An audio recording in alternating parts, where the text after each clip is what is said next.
Hey guys, it's Will. So AMTM stock is one of the top defense companies that has seen tremendous growth over the last year, signing deals as high as $1 billion and has become one of the top defense companies growing in the tech market. So we are going to go into today a full breakdown of what we did to enter on this trade this morning, what we are looking at, and some of the reasoning behind the entry that I wanted to go over with you all. Now, this morning we did see some spikes at market open, but mostly things turned pretty red. So, the core decision making process here when we're buying a stock, what specifically makes us decide to make a trade? A lot of times, I could tell you, it stems from having a long term investment. So, the thought process here is we already like this company long term. If you were to pull up the company in the defense markets, AMTM, Amentum Holdings, their market cap's at 7.8 billion. They had pulled back 12% today. Over the last year, they're up 45%. 12% pullback today, but their revenue is at 4 billion in the last quarter and their assets are at 11 billion, meaning if they're doing 4 billion a quarter, they are basically on track to be doing about 15 billion a year, and they have total equity of 4 billion. So that right there compiled for the year is about close to 20 billion dollars, and their current market cap is at 7.86 billion. So in an ideal world, from a valuation perspective, this stock's going to do much better in the future. They are focused on space exploration, empowering discovery for the governments, primarily the government. They also service 70 plus countries. They have 50,000 employees, and they're the number one military friendly employer, meaning they hire a lot of formerly military employees. The energy and environment is a focus, so they do energy efficiency. They have space tech that they work on launches and asset management, mission operations, intelligence, so AI, defense, so advancing engineering, technology solutions, and mission support. And then civilian, so that's going to be operational support to federal agencies, commercial clients, international business clients, and commercial. And so they're a very large company. If you look at some of their interesting developments, they're even working with some robotics companies. They're working in the drug discovery. They're working in the protection specialists for radioactive residues and studying in that. In that instance, you got a Dutch government contract for a new nuclear program, so they're in the nuclear.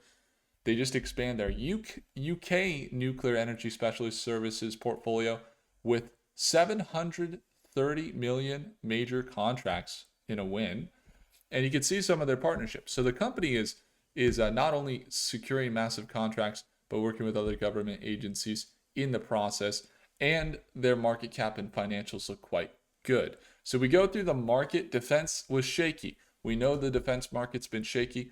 You got Big Bear AI pulling back 6%. They're stumbling on revenue. Palantir dipped today, and really Palantir has been dipping from 207 down to 120. So they've had a sell-off now of about 35%. But a lot of them are still in these overall uptrends. Palantir, overall uptrend. Big Bear, while it's extremely volatile, still kind of this overall uptrend and potential recovery at this previous support. Black Sky today down 7%, still in an overall uptrend, in a larger trend, but also in a shorter trend, making their way to potentially continue. Same thing with Redwire. Redwire has had a big pullback recently, and their market cap, that's another one to get into in the space tech market, but their market cap is still very low, and it's looking pretty crazy there. So I'm going to have to reassess the technicals there. But once again, today, what led to the decision? So we really liked the product developments and the value to the marketplace, which is oftentimes a long-term indicator. But then we also plan before every position. Any position, let me ask you, do you write down your plan? If you do, write down a plan before you get into a short-term or long-term investment. What does that plan include? So I'm going to share with you what we went through. So this morning at market open, we saw, again, big spikes at market open. We saw AMTM jump to $33. Here at market open, very, very nice surge. And I liked the move, but we've seen them pull back over the last day or so down, and the recovery was nice at market open after that big pullback they had pre-market.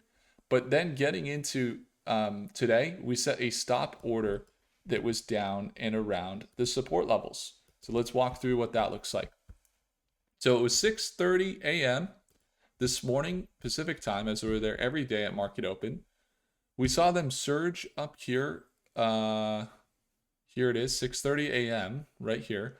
They were up here around $33 a share. And what we saw was they were spiking and having a recovery, but we didn't want to overpay for this. And we also didn't want to wait too long. So I was either going to enter at 31, or we could enter at this previous support level where they had been selling down to at market open. You can kind of see that market open dip that happened this morning. If it's going to load up, I know we got to go by a minute time frame. Let's see if it can still load up here minute by minute. There we go. And we saw this dip here down to 31.90. So we ended up setting our buy order right there at 32. So $32 buy order and stop loss below 31. So a couple things here. Number one, thesis long term, we like it. Position sizing, fairly minimal because they're already kind of in this downtrend trying to stabilize. Didn't want to force anything crazy. But then setting our stop here, we waited, we didn't enter right away. We waited for a good entry. And then how do we decide what happens if the trade goes against you? Right? What is the thing that you do when the trade doesn't go according to plan? I like this company long term, but I don't normally let my position short term turn into long-term trades. We have enough long-term investments. I have many long-term investments in the top markets already, and I have made up my own kind of index fund over the last few years that I'm very happy with. I'm not looking to really add long terms right now. So what you see here is we set a stop below the next level of support. So initially, we bought and set our entry price, which was a limit buy order, right around the level at which most people would set their stop loss. So that was the first key. We didn't enter at the top at $34 this morning. We waited for the sell down, and some people said, I don't know if it's going to go on. I was talking with a client today. She was investing with us as well, and she said, I didn't know if it was going to happen. It had to sell down 5%. She said, but then went to the supermarket, got back, my order had secured at that 32 or 31.90, and I'm up a little bit right now. So the thing is we set it down where the stop would be for most people entering.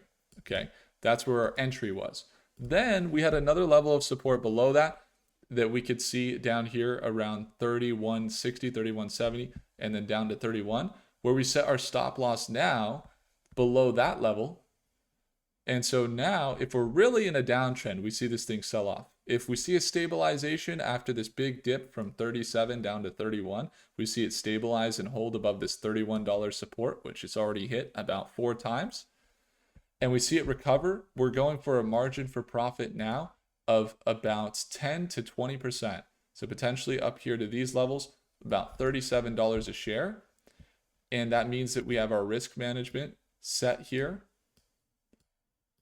from entry just below about just above 2% stop. So that's a 2% stop loss. 2%, 2.5% stop loss because we account for the support level. And then the margin for profit, we're looking for up around $38. That's a 20% gain. So we're risking about 2% here to potentially make about 20%. And we bought about 190 shares. So what it's going to come out to, I think it's potentially probably about $1,500 to $2,000 trade if it goes perfect. Otherwise, we're going to manage risk here and potentially give up potentially about $150. Okay. You see that asymmetric risk? So that's why I want to walk through. Some people are like, Will, how do you make the decisions? We've already covered the stock for so long. I already like the stock long term. In fact, the markets are good. The financials are good. And then we see the opportunity. That's when we start to pull a trigger. And look, we could be wrong. But here's the thing. If the trade goes against you, we got rules for when to cut losses versus when to change it to a long term. So how do you know when you're not just rationalizing a long term, a short term that becomes a long term losing trade? Well, you want to make sure that you like the company in general, first of all. And then also take a look here. We got the overall trend with the stock. They had their IPO. They didn't do much. They had a big surge up to 38. And then we recently see them pull down here. And as you could tell, they're right around this previous resistance level, around 3150. That's where we're looking for them to potentially hold. Kind of stair step up and continue some of this trend. So we'll see how it goes into tomorrow. Hopefully you guys got some value out of it. And if you wanted to, the other way that you could streamline all the analysis I just showed you is just search up the stock simply on Prophecy. So Prophecy AI accounts for all of the top AI models. In fact, we have Grok, OpenAI, Claude, and Gemini, and we give the models the most up-to-date analysis and financial data that they otherwise don't have access to, that we pull into the SEC trading, the insiders, the institutions, the macro, the current company news, but also the strategy and step-by-step frameworks that I just walked you through and how I identify investments and trades, so that we could see all the models.